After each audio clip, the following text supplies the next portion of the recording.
already have TikTok on our phones. If this gets banned, somehow gets supercharged through the Senate, the president signs it, doesn't somehow get in front of a court to gum it up there, what happens on our phones? Does TikTok still work?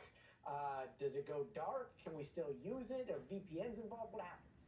Well, what's going to happen if the bill is signed, right?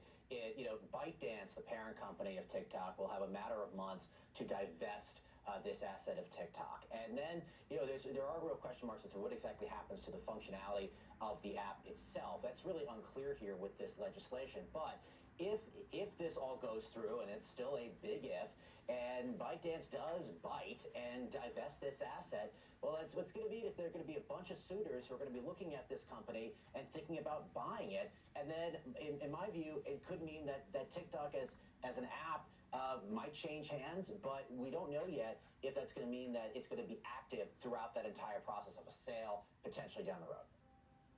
Got it. And so, talking about that divesting, we all know about tech companies going for insane amounts of money, but this seems like next level in terms of valuation, right?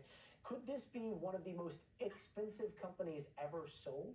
Well, analysts are putting this at a price tag of potentially $60 billion for TikTok. I mean, that is a big price tag for a social media company that's been under such scrutiny lately.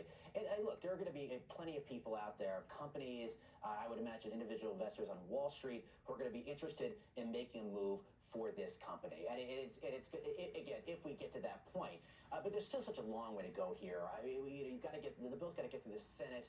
I think there's going to be some real hurdles there. But if we get to that point where ByteDance is forced to sell off TikTok, you're looking at something of around $60 billion at least, according to analysts. And it's going to be really interesting to see who steps in and wants to buy this at that point in time.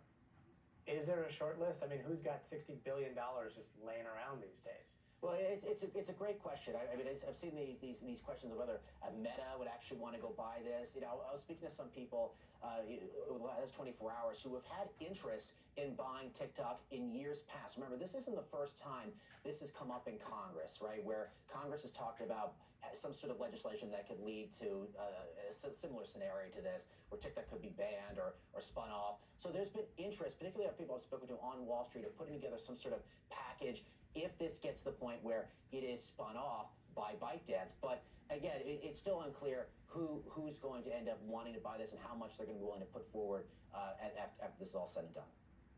Sounds like the craziest fire sale ever. Brian Schwartz, thanks so much for joining us. Thank you.